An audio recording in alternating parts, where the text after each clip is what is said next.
So we'll go ahead. There are a few copies of the agenda, I think, available. And so the first item on the agenda is the call to order. Welcome to everyone who's here from Sealy and from Missoula, and to take roll. And so it's Jennifer Newbold and Grace Decker, Elliot Cutter, myself, Diane Lorenzen, Mike Smith are the trustees here. And those that are absent, most of them are traveling out of the state right today, so that's why they're absent. And so now we go on to item number 2, which is the Pledge of Allegiance. So if the student trustees don't mind starting us out on the pledge. I pledge allegiance to the flag of the United States of America and to the republic for which it stands, one nation, under God, indivisible, with liberty and justice for all. Thank you so much. So item number 3 on the agenda is to review, revise, and approve the agenda as it has been set. Is there any request from any trustee to either revise the agenda or to change the order of items on the agenda? Seeing none, then we'll go ahead with the agenda as it has been set. So number 4 is to approve the minutes from the regular board meeting on September 12th. They're found in the package beginning on page 4. First, are there any corrections or errors in the minutes that anyone would like to correct? Seeing none, then is there a motion from the trustee to approve the regular meeting minutes from September 12th? Moved by trustee Lorenzen. Is there a second? Second by trustee Decker. And so we now ask all the trustees who are in favor of approving the minutes as they have been written, please indicate by raising your hand. And that is unanimous as all trustees present, Elizabeth. Now we move on to item number 5, which is public comment on non-agenda items. This is a time for anyone in the public to come up and let the school board know anything that you're interested in that we won't be talking about tonight. Under the Open Meetings Act, we give the opportunity to let the board know if there's something that you're concerned about that we're not about to talk about. That way, when we want to, if it's appropriate and we can add it to an agenda, in the future, we'll know that you have concerns about that, or it could be something that's going well. But because we comply with the Open Meetings Act, we can't discuss it until we give a notice to everyone in the public that we're going to be discussing and possibly making a decision about that topic. So we'd love to hear from you if there's any topics that we're not going to be discussing tonight that you'd like to share with us. Okay, seeing none, then you go on here. Oh, one. Okay, great. If you can come up and just stand at the podium, and if you can say your name, and if you have an unusual spelling for your first or last name, and if by chance you represent an organization, identify it. And then we ask everyone to keep their comments 3 to 4 minutes. I can do that. It'll be short. Steve Johnson, and I am a parent. I have a freshman here. I just wanted to thank the board for having a driver's ed instructor up here this summer. I know I certainly appreciate it since my daughter was in it, and I think the other parents did too, and I would hopefully like to see that continue through the summers, because it's certainly easier than having to drive to Missoula for 6 weeks. So thank you very much. Thank you. Any other public comment on non-agenda items? See none, then we'll return to the agenda, which is correspondence. There's a piece of written correspondence on page 20. And item number 6A is a report from Dr. Pecora. And so we've got A and B, which is an update on how the school year started. And then I know you want to give a shout out of thanks. First, welcome to Sealy Swan High School. As always, it's a pleasure to have you here at your October board meeting. As you know, we had quite an unusual start to the school year. We were evacuated the evening of August 28th after one day with just freshmen.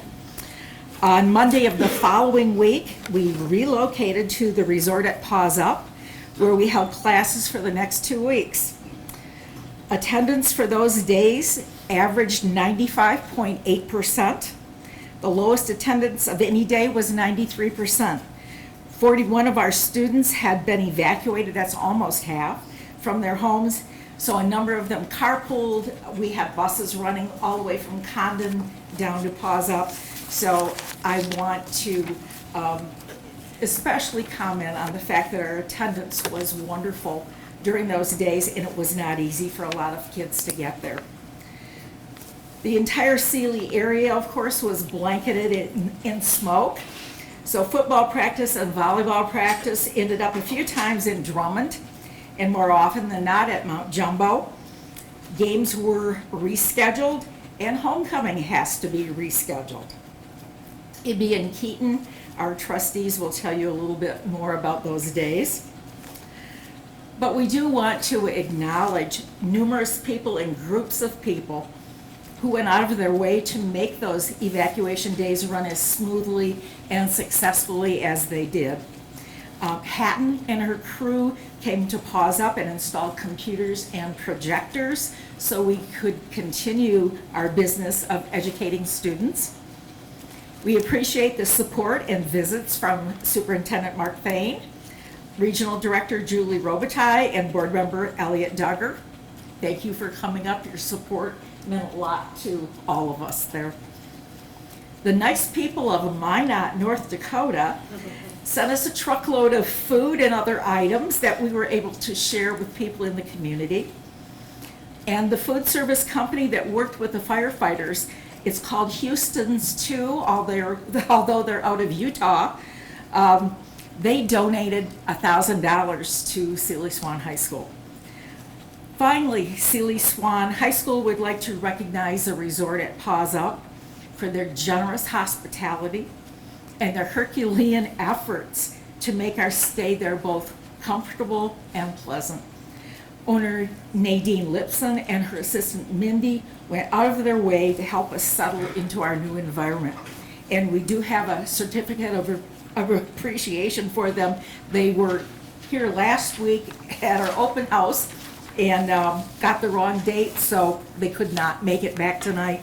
But we will send this to them and make sure they know how much we appreciated their efforts in helping the high school. Now I'd like to give you a little bit of information just to update you on some data that we have. And we've been collecting and sharing with you for the last 5 years.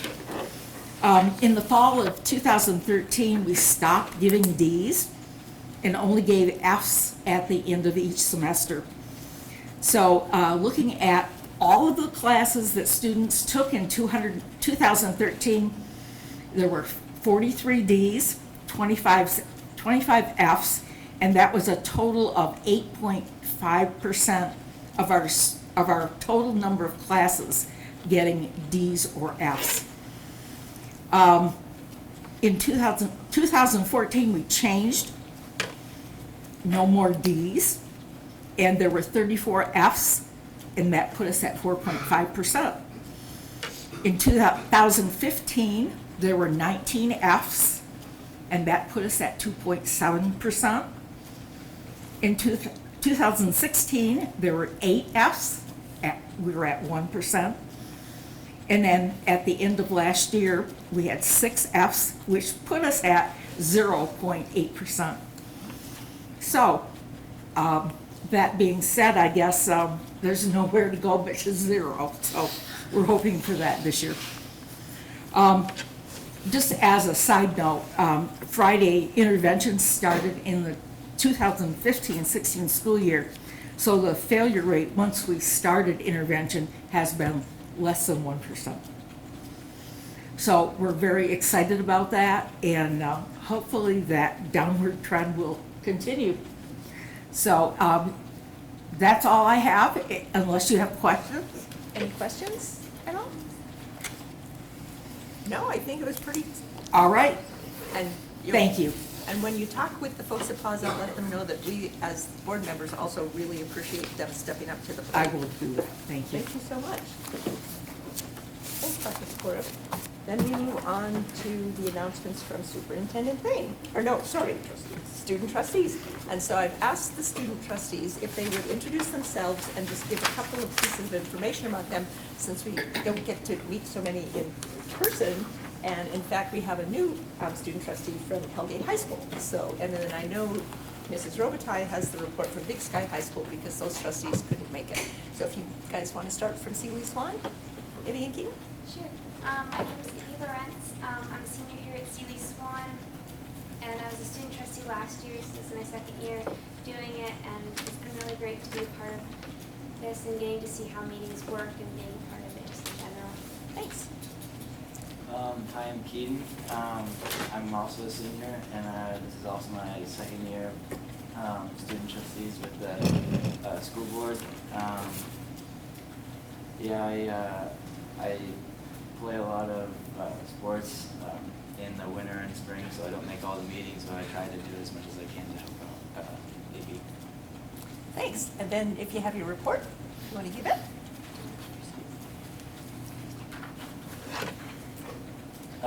It has been an interesting start for all of Sealy Swan High School this fall, especially for Blackhawk athletics. The Blackhawk football, cross country, and volleyball teams all started practice around the middle of August and had gotten 2 full weeks of practices in before they were scheduled for games. That same weekend, the Rice Ridge Fire started another run towards town, coming within a mile from this high school, prompting evacuations on half of the town. The area evacuated included the high school, so there wasn't going to be any school there nor sports practices. Fortunately, we found ways around it, like having school at Pause Up and practicing at Mount Jungle for 2 weeks, and as well as Drummond a couple times. Once the evacuations were lifted and the smoke cleared, practices and games resumed. Luckily, only one football game had to be rescheduled. The Blackhawk football team is now 2-5, with 1 game remaining in the season, which will be a rematch with Darby next Friday in Darby. In their last meeting, the Tigers bested the Hawks 44-14, but are looking for revenge, coming off a hot streak, winning 2 of the last 3 games. The Lady Blackhawks are preparing for an upcoming district tournament on October 27th and 28th at Valley Christian High School. With 2 weeks remaining in the regular season, the Blackhawks have an unofficial record of 5-6, not including tournament games. The Lady Hawks have 1 game this week away in Darby and are looking for another stat in the win column. The cross-country team has been making huge strides towards its goal of state trophies.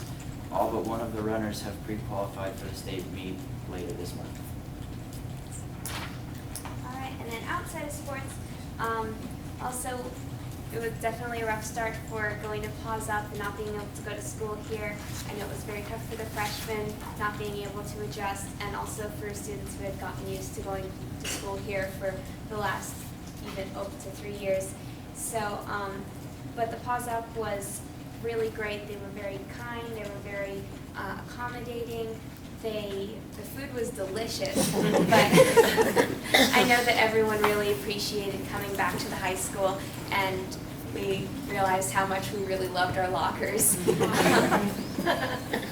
But outside of that, student council, since we're coming, had to be rescheduled. We're doing a spirit week, and we have, yesterday was hippie day, today was camo day, tomorrow will be college day, and then Thursday is senior citizens day. And on Thursday there will be games. At the end of the day there will be an ice cream social put on by the Leo's Club, and Saturday there will be also a dance. It's just something that can kind of pep up everyone's mood after a rough start in September. And then we also have the drama class is working on the 12th night play, and they're going to tomorrow to Azula to see As You Like It. The Leo's Club has done a highway cleanup with the Lions.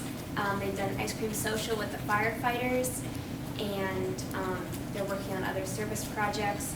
And there's also an outdoor adventure club starting up that's working on getting students outside and enjoying the fantastic area that we have here. Thank you. And then Dylan, welcome to the school board as student trustee from Hellgate. If you want to introduce yourselves and then give us your report. Yeah, my name's Dylan Dayshaw. I am a junior at Hellgate. Just got the news about doing this student trustee because at Hellgate, the student body vice president is the one with the responsibility. Super ecstatic to be here. So the main thing about Hellgate that's been going on the last few, since school started, is the construction going on in the upper gym where the varsity volleyball practices and games, sometimes JV and varsity happens. Gym classes sometimes go in there, so obviously that has not been available to practice in. We had a homecoming tug of war competition in there though, so everyone got to go in and see the new gym. Everything's looking great. I went in there and it looks pretty good for the amount of time they've been putting in there. Unfortunately, the main class is affected by the noise coming from the upper gym and from outside in the old teacher's parking lot. I don't know really how to define that. Is the band and orchestra room and the drama class, so the fine arts. Homecoming, we just got done with homecoming. It's a huge success. School spirit highly strong. Had the seniors for Decades Day march around the school with screaming at the top of their lungs to some 80s song, so it was great. Mr. Latch is our new athletic director. He's doing a great job. It's great to see a smiling face every day, trying to make the kids' day easier with a great attitude. Some down news here. Our custodian, Bill, my favorite one, house unfortunately was burnt down a few weeks ago. So NHS put on a Bills for Bill thing. So in the courtyard during the homecoming picnic, kind of, people paid $1 to play ping pong. They raised right around $175. It went pretty successful. All of it went to Bill. I played a few rounds. Pretty dang fun. The fall play this year will be an adaptation from the movie to the stage of All About Eve, because I mean it was originally a movie. It'll be performed around the beginning of November. The new speech and debate coaches, because we had a full, both of our speech and our debate coach had to quit this last year. Our speech coach, the assistant coach, will be Hillary Seabridge. She's a theater major from the UM and directs a lot of local plays like Slut the Play and Pippin from the UM. Our new head coach for debate is Miss Bafchi, a substitute for, I want to say, Miss Clark till the third quarter. And they're super sad to lead the year off. The co-presidents of the student body, we had, instead of just one student body president, we had co-presidents run together, are Gabby Flores and Olivia Panarella, and then I was like the student body VP. So one of the big things about Hellgate that have been catching a lot of kids' eyes, or bodies you could say, was the heating. Some classes can range up to 80 degrees, and then others will be in the low 60s. Like for me, for example, in my sixth period is drama 3, so it'll be right around the low 60s, and then I can go up to the third floor and get in IB English right around 80 degrees. It's been a lot of fun. This year we're bringing back the varsity football team. So far, I do not know their actual record, but they have not won a game yet. Their JV team won a game against Big Sky. Both their JVs squared off. It was pretty good. Okay, keep school spirit strong.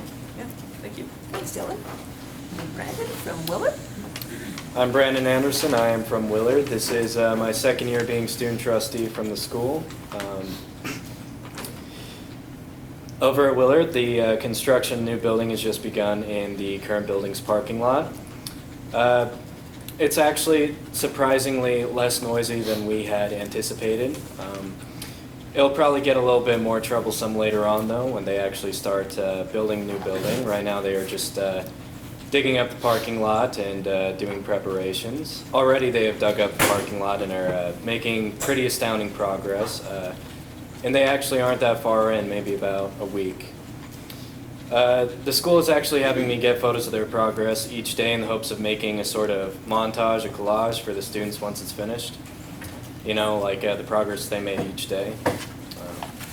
And also, a UM documentary film student named Allison Sperry is going to be conspiring with me to make a documentary about the current building before its deconstruction, in order to properly grasp the atmosphere of Willard, what it means to people, and really the intellectual properties of the building. Recently, we've also decided to go back to something we used to do at Willard but lost sight of in recent years, which is actually have the 6 weeks assemblies be run and directed by the students. We recently also collected a silver medal at Home Resources Spontaneous Construction event, in which we had Willard representatives. Willard had its once a trimester neighborhood cleanup last week, which uncovered a surprisingly lowered amount of trash as compared to last year, which is pretty great. And today on Friday, the Missoula Repertory Theater is going to be showing a play called Back in the Saddle, in which all of Willard will be required to attend. And that is all I have. Thanks, Brandon. Marina? Great. Hi, I'm Marina Gray. I'm a senior at Sentinel High School in Missoula, and I'm really excited to be here tonight. Good evening. I'm excited to be here in beautiful Sealy Swan High School tonight. The chilly temperatures that October brings have only made Sentinel students and staff busier in hopes of keeping warm. Sentinel celebrated homecoming last week with 5 days of spirit leading up to a Friday night football game. On Monday, students dressed up by grade in different colors. Tuesday was grade level theme day, Wednesday was duo day, Thursday was decade day, and Friday was purple and gold day. Tanner Stack and Grace Stainer took the homecoming crowns this year. Overall, the week was a huge success in celebrating our Spartan pride. Last Friday, Spartan football took on the Hellgate Knights in a crosstown showdown. Sentinel came out victorious with a 45-6 win. The Sentinel golf teams did a superb job at state. The girls placed 4th overall, with Emily Garden leading the charge with a 5th place finish. The boys placed 5th overall, with Jack Johnston taking 6th place. So congratulations on another successful season. Girls and boys soccer are both playing tonight in Kalispell at Glacier High School. Cross country ran in Missoula at the Mountain West meet at the end of September and will be competing tomorrow in the Missoula City meet at 4 p.m. Varsity volleyball was at Capitol High School last week, where the Spartans finished with the win. This Thursday, volleyball will be at Hellgate for a crosstown game starting at 7 p.m. So be sure to come out and support our Spartan athletes. On the academic side of things, the PSAT for sophomores and juniors will be taken tomorrow, October 11th at 7:45 in the morning. The Missoula Education Foundation Student Board, which consists of members from Hellgate, Big Sky, Sealy Swan, and Sentinel, are asking for nominations of high school teachers within the MCPS district who deserve to be recognized as the Outstanding MEF High School Educator of the Year. The student board members would love for MCPS community members to visit the Missoula Education Foundation website and fill out a nomination form, as they will be accepting nominations through the end of the month. Sentinel's clubs are starting off the year by reaching out into the community. Sentinel DECA is starting its community outreach by volunteering for Pump for the Cure. During this event, DECA members will be at the Brook Street Fresh Market, pumping gas and washing windshields for donations, half of which will go towards the Susan G. Komen Foundation and also to support the Cystic Fibrosis Foundation. So be sure to stop by on October 14th, 15th, 20th, and 21st to support these great causes. The Sentinel Key Club has been busy. The club has provided service to numerous organizations, including the Norman McLean Festival, the Mountain West Cross Country Meet, the Humane Society, and Sentinel School activities. Their highlight so far has been hosting the first Red Cross blood drive of the year at the school. On Wednesday, September 27th, 27 Sentinel students took time out of their busy schedules to donate. This effort netted 22 units of life-saving blood. Additionally, Key Club members donated more than 60 hours of service to make this event happen. Overall, Sentinel Key Club has provided more than 400 hours of service this school year. New opportunities arise every day for the clubs at Sentinel. The National Honor Society chapter at Sentinel has elected officers for this year.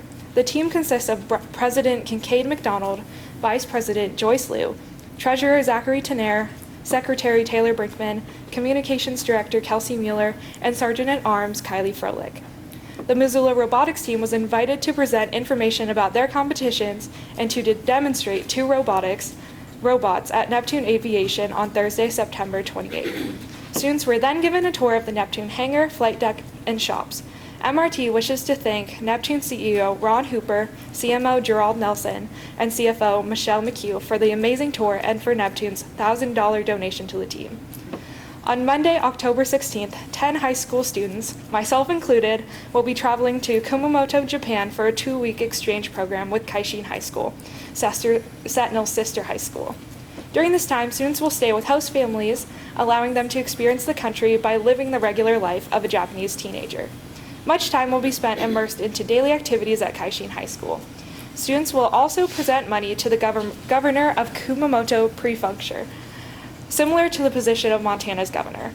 This money was raised by Sentinel students during a bake sale to raise funds for the recovery efforts from the city's 2016 Kumamoto earthquake, which left 50 people dead and 3,000 people injured. With their Japanese host students, Sentinel students will visit the Nagasaki Atomic Bomb Museum, Mount Aso, which is the largest volcano in Japan, and the culturally significant Kumamoto Castle. After saying farewell to their host students, 2 full days will be spent in Tokyo to experience the world's most populated metropolitan area. The Sentinel family is wishing all going safe travels and good luck as they embark on this monumental journey. We're only a little over a month into the school year, and Sentinel is striving for excellence in all aspects. Even though students and staff are starting to put on scarves and mittens, there is no way to hide our Spartan pride. Thank you. Thanks. And Mrs. Overtime?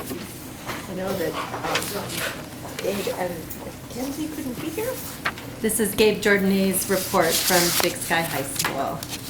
Under academics, Health Science Academy students are getting all of their vaccinations ready and getting ready for job shadows. Students will job shadow at almost 30 different places, including doctor's offices and other medical providers across Missoula. As Marina mentioned, Missoula Education Foundation teacher nominees are out this month, and Big Sky has had the winning teacher for the last 3 years running, so I encourage lots of nominations. Freshman Health Science Academy students traveled to the University of Montana to learn about blood splatters and forensic sciences. And students in the Natural Resources class recently took a day-long trip to Glacier National Park to complete a trail restoration project and to hike. Tomorrow, Big Sky has 120 students taking the PSAT. That's a 50% increase over the number of students who tested last year. In the arts, the Jazz Collaboration Concert with Hellgate will be next Tuesday, October 17th at 7 p.m. The first drama production is coming up October 12th. It's called The Half Moon Show. There are 5 Big Sky students nominated for the Missoula All-Star Orchestra, and the Big Sky High School Marching Band will be performing in the U of M Homecoming Parade on Saturday. Big Sky hosted hoop dancer Terrence Littleton in an all-school assembly as part of the celebration for Native American Heritage Week. Crosstown volleyball is occurring currently at Hellgate, and our team is much improved from last year and currently ranked 6th in the state.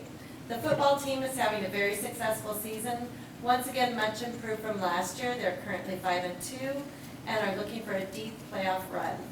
Our senior night is October 20th, and that's the last home game of the regular season. Senior night for boys and girls soccer is this Saturday, and cross country has an all-city meet tomorrow on Wednesday. The boys and girls soccer teams hosted Project Unify Soccer Camp with Special Olympics athletes. This is an annual tradition at Big Sky and one of the biggest Team Unify events in Montana. In other activities, Big Sky Student Government is putting a float together for this Saturday's homecoming parade. The goal is to showcase several of the athletics, clubs, activities, and other things going on at Big Sky.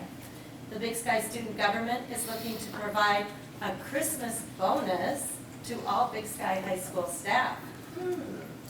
Several student clubs participating in the Can the Cats food drive are competing against Sentinel's service clubs as well.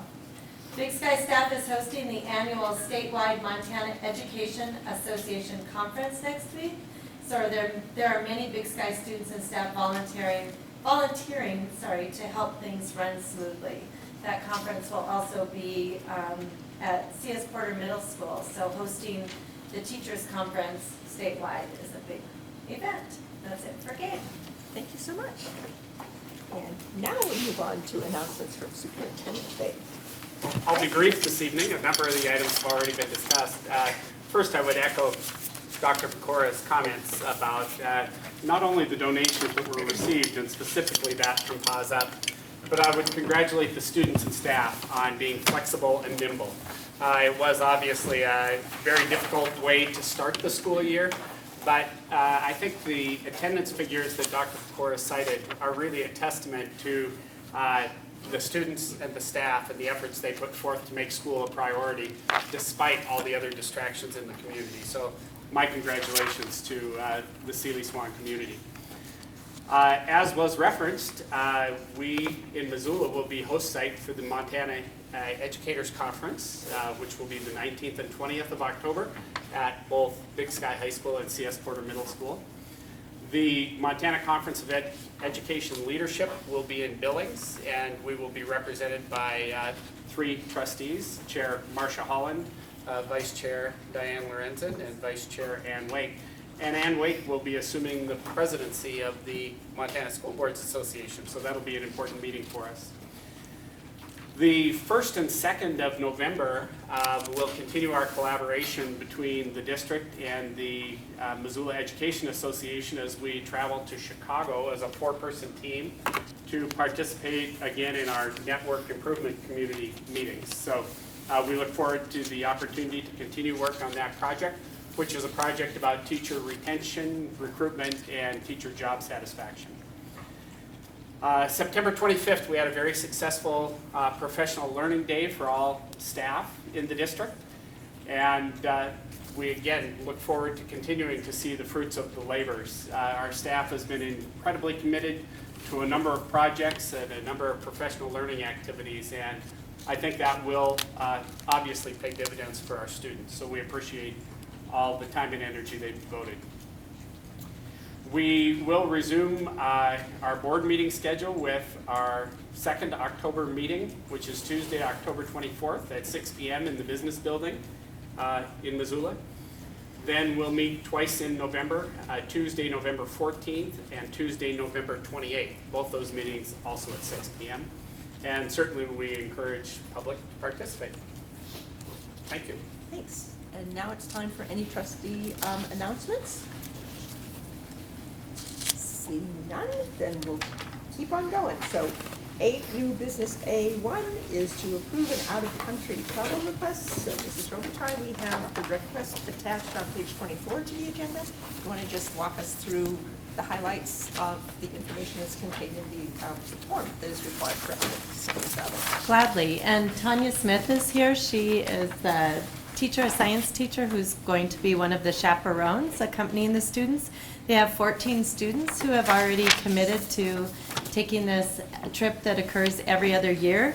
And we have a great Spanish program here at the high school. And typically, it's been the Spanish teacher, Trace Stone, taking this group, but Tanya's stepping up to take the group this year with the Spanish teacher from the elementary school. So you see the dates. It is April 5th through the 15th, which is after spring break, so students will miss a few days of school, 5 to be exact, but the learning experience will be incredibly profound and meaningful. If you have any specific questions, I'd be happy to field them. Are there any questions? Seeing no questions, then the recommendation is that the trustees let me just go back to this page. Approve the travel request for students to travel to Costa Rica in April of 2018. Is there a motion to approve the travel? It is made by Trustee Decker. Is there a second? Seconded by Trustee Smith. Is there any board discussion?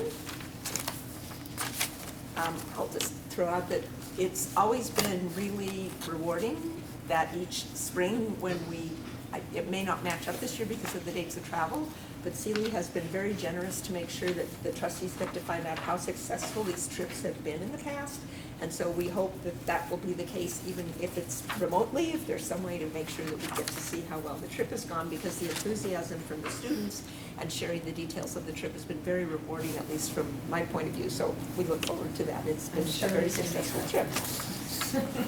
Any other? Are both of you going on the trip? Excellent. So we have a seconded motion, so is there any public comment? Seeing none, then all those in favor of approving the travel request for Sealy Swan High School students to travel to Costa Rica this April, or April of 2018, please indicate by raising your hand. And that is unanimous as to all trustees present, so congratulations. Now we move on to Smart Schools 2020, and Burley, it looks like we'll come straight to you. If you have any updates on all the many activities going on in our schools.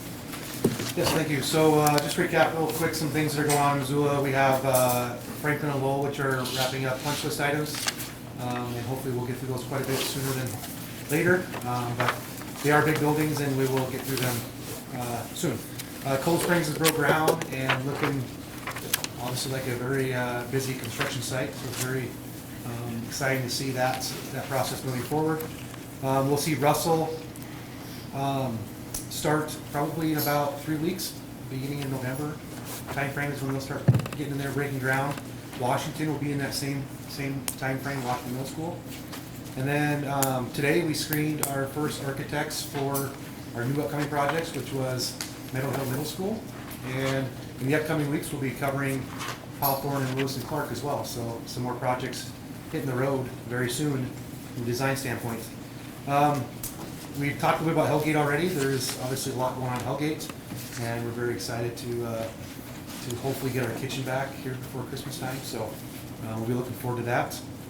We've got permits on the Volag processing kitchen, and hopefully the next maybe 2 weeks we'll be putting that out for bid and getting that project going before snow flies. Sealy Lake, so next week we start adding security systems and card key access to Sealy Lake High School for part of the security section of the bond projects. And it's going to be a really neat process where we will look at having students with ID badges. We'll actually get them in their buildings during the time of the hours that they need them. And that way we can secure the buildings up throughout the day and not have open doors kind of as you're entering between different buildings. So it'll be a nice little improvement to our security. And then kind of with all the projects we have going on, I shared this at the last board meeting, I think it's just really important to kind of share again, but by the end of next summer, we'll have about $100 million in projects,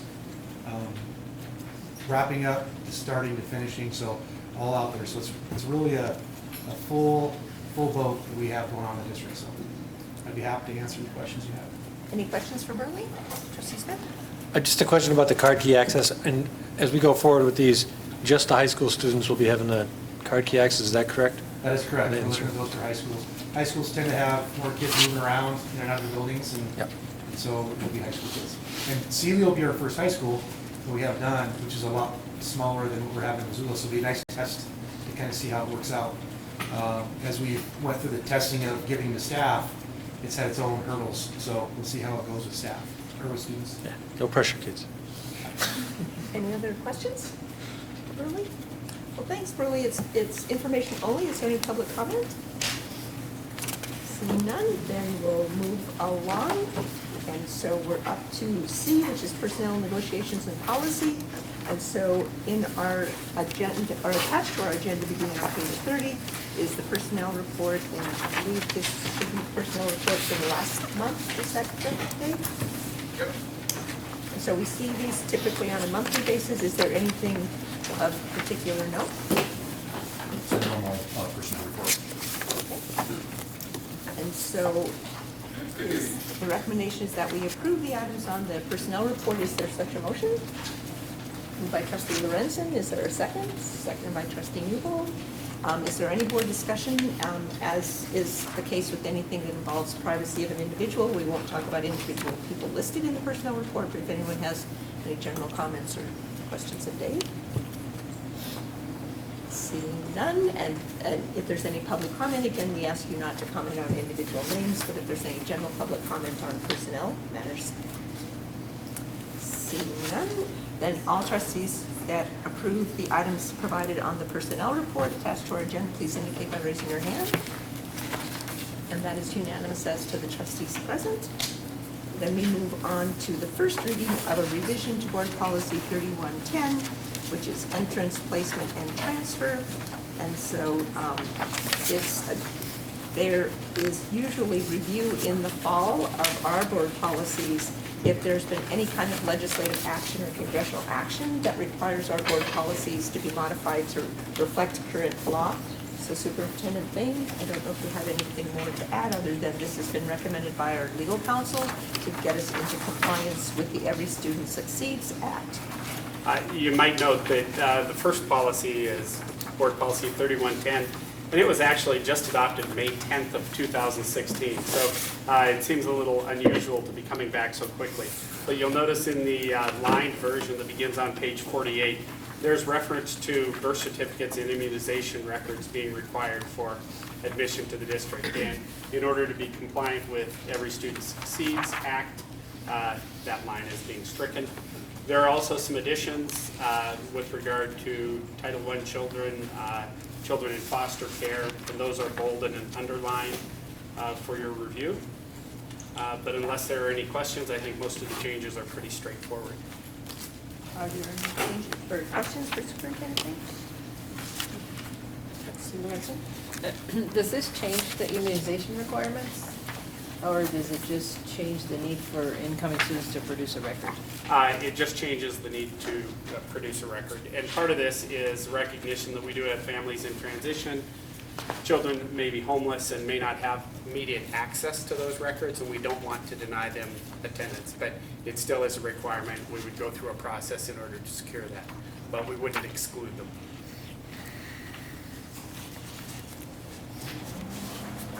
And I guess, any other questions?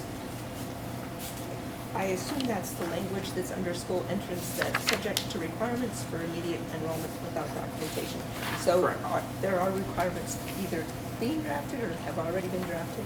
If you look at numeral 2 in that section, it does say that within 40 days they need to provide that proof of identification, but we will not exclude or preclude them from enrolling and attending until that documentation is produced, as long as they can produce it within the 40-day period. Thanks. Any other questions?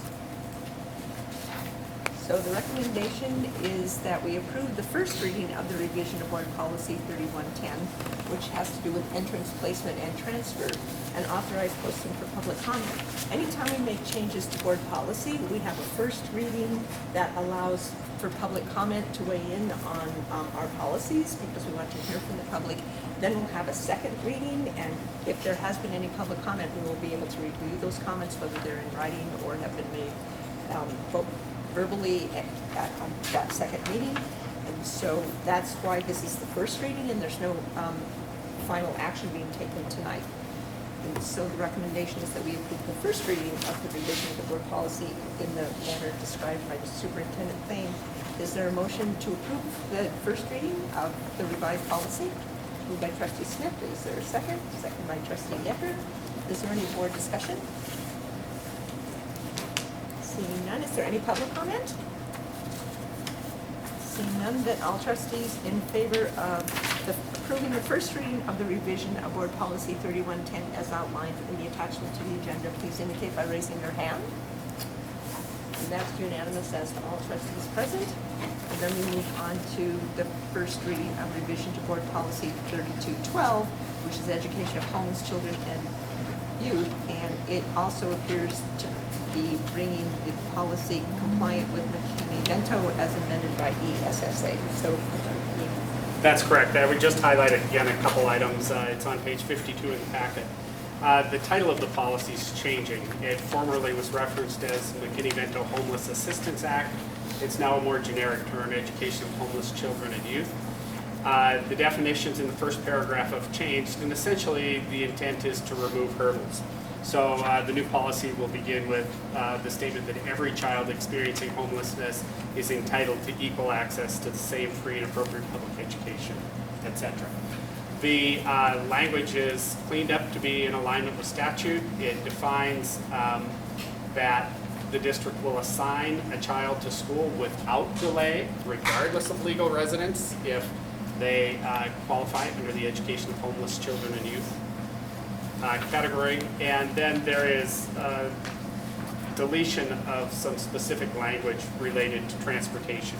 And again, just looking to simplify the process for those children of families that are in transition. are there any questions of Superintendent Banks?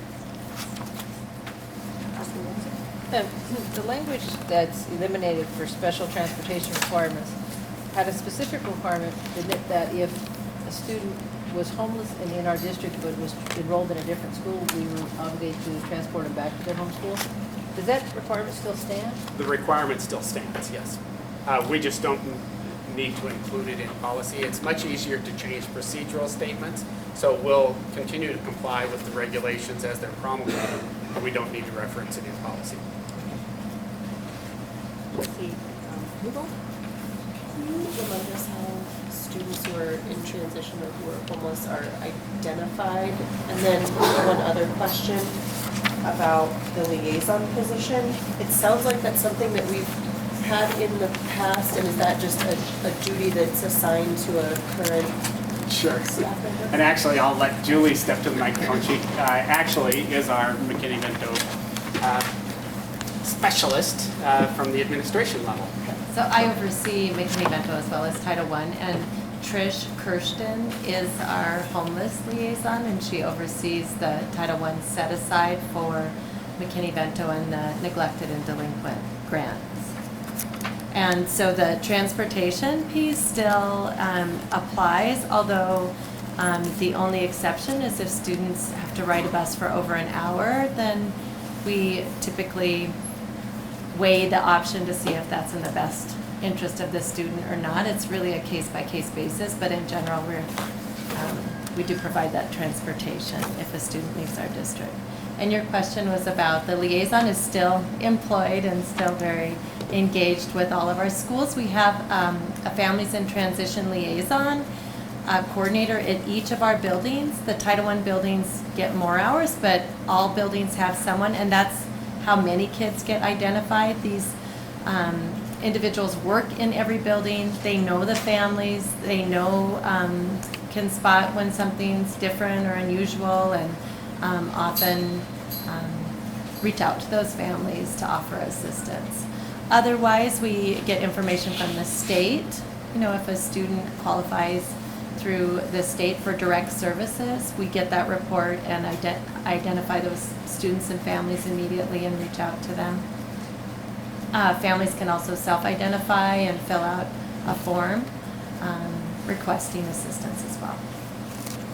I shouldn't put you on the spot, but do you have a rough idea of the current number of students that are identified in the district? Well, the numbers are always based on the previous year, and I can't pull that off the top of my head. I'm sorry. I can come prepared for that the next meeting, though. Thank you. Any other questions? Thank you. Seeing none, then the recommendation is that the trustees approve the first reading of the revision board policy 3212 that addresses education of homeless children and youth and allow the posting for public comment. Is there a motion to do so? Moved by trustee Trevor. Is there a second? Oh, sorry, right next to me. Second by trustee Lorenzen. Is there any board discussion? Seeing none. Is there any public comment? Seeing none, then all trustees in favor of approving the first reading of the revision board policy 3212 and to be put out for public comment, please indicate by raising your hand. That is unanimous as to all trustees present. And we come to the last of the recommendations for a modification to our board policy. It's the first reading board policy 3214, which is captured education of children in foster care. And the comments on the agenda indicate it's a new policy recommended by our legal counsel to reflect the revisions of Title I by the Every Student Succeeds Act regarding protections for students in foster care. So is there more explanation? Again, there's probably not the need for additional explanation. However, it does provide a definition of foster care. It provides, again, that the district should enroll without delay any child that's determined to be in foster care, and that we should not find that lack of records is an impediment to that enrollment, and that we will actually identify a point of contact to coordinate provision of services to children in foster care once the policy is adopted. We've also, just on the procedure side, been working with some of the hurdles that we have with regard to access to records by adults who may be providing foster care or group homes that are providing foster care, and how we work through the Education Rights and Privacy Act with regard to allowing access to those records. So we've had a number of meetings with Megan, with the Child and Family Services, and I've been engaged in some of those, and we're pulling all the pieces together to, again, remove hurdles and streamline to the degree possible the services that we offer to students in foster care. Any Mark, is that point of contact that is mentioned in that one, I assume that's similar to the liaison? Will that be the same person? Correct. Could very well be. It is. It is. Yeah, in most cases, I think that would be the natural.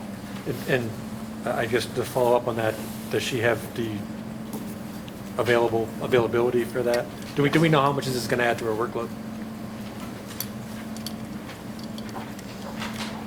This is a slight reclassification and redefinition of how the district is obligated to provide services for foster care, and it really is just making it more specific to their needs, and Trish is able to assume that responsibility. So it's not like we're all of a sudden doubling our workload? No, Okay. it's really some of the same kids we were serving, just serving differently, and it just is more specific in how we need to meet their needs, and the definition of kids qualifying as in foster care, and she's the perfect person. She's got all the connections and works directly with those folks in the buildings to make sure that we eliminate hurdles. Great, thank you. You're welcome.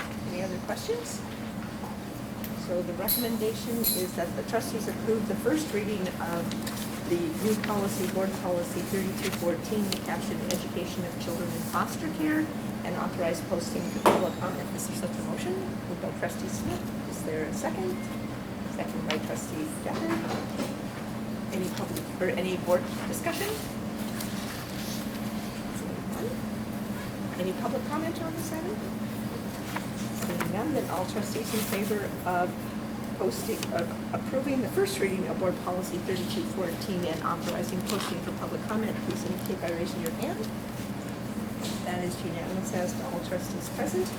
And then we, as a board, have decided to modify our meetings the last few years to allow for public comment at the end of every meeting as well on non-agenda items, just in case someone wasn't able to get here at the beginning of the meeting, but it looks like everyone who is here at the beginning is still here. But if anyone's thought of something you'd like to comment on that's not on our agenda, we'd love to hear from you. Otherwise, we'll be adjourned. And thank you very much for hosting us up here. We really appreciate it. Thank you for dinner. Yeah. Thank you so much.